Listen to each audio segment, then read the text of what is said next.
So this poem I wrote after John and I traveled in India. I think this was when we went to Kerala, maybe.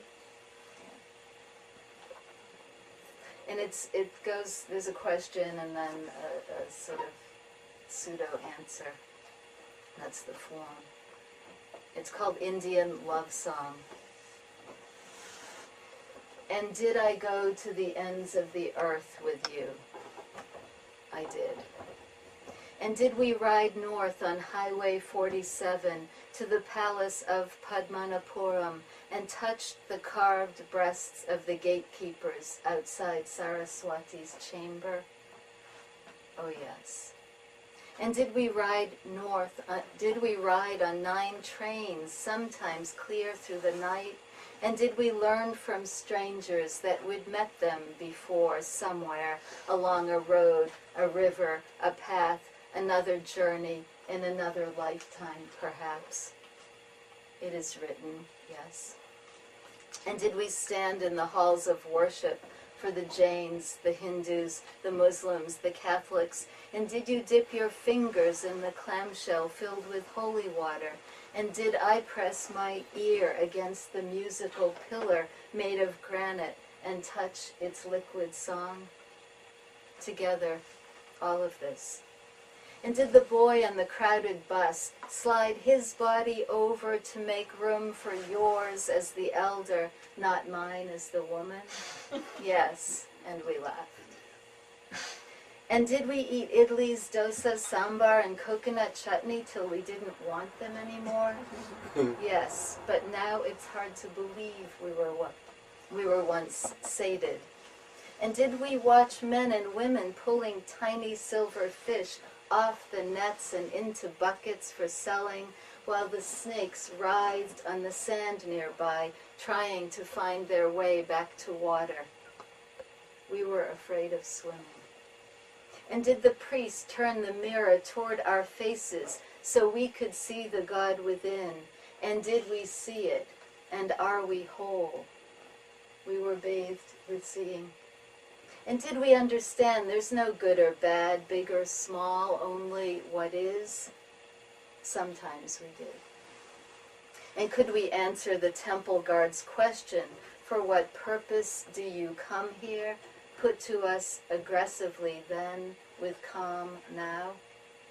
Perhaps our presence would hold the answer. And did we eat enough prawns biryani, fish curry, Carolyn parota, and fig and honey ice cream? Never. And did we occupy different skins in the sea air? Did we make love like the ice cream, like the giant prawns, familiar in concept but not in magnitude and sweetness?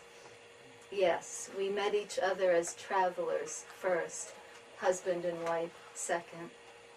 And did the early monsoon rains clarify us? Of course, we were washed clean.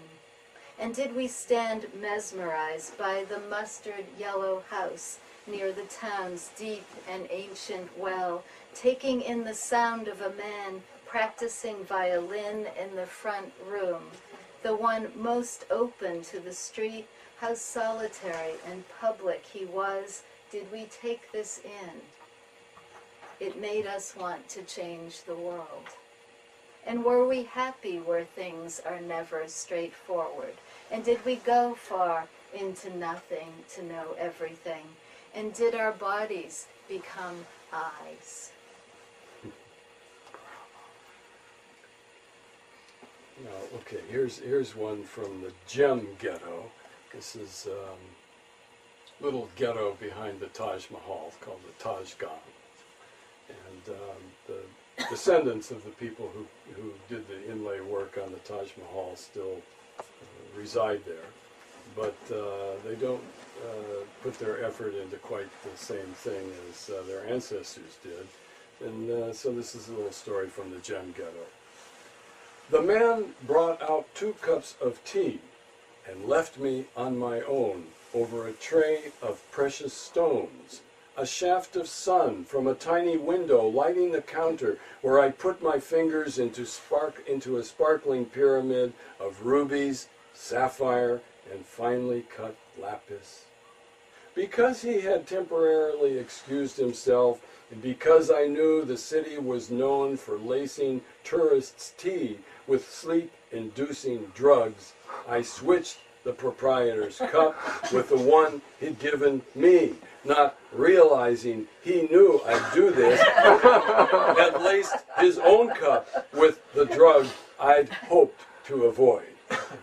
When he returned with silver-foiled sweetmeats and sugar-coated fennel seeds, I watched his head slightly dismantle from his body, his smile wander over me in a fog, and while my rickshawwala waited outside, I drowsily accepted whatever bargain the merchant offered: glass garnets, plastic topaz, beautiful polyurethane rubies, even crystals of arsenic sulfide, bits of meteor, and flashing synthetic tetrahedrons of green tourmaline.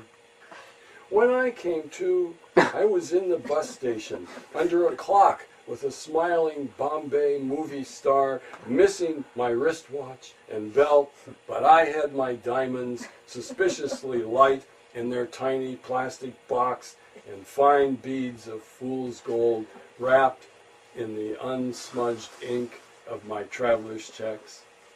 The station smelled of exhaust and hot peanuts, and the fat man frying samosas and his toothless mother by the door were not counterfeit, nor were the heat waves over the sleeping baby or the priest picking his teeth on his straw mat.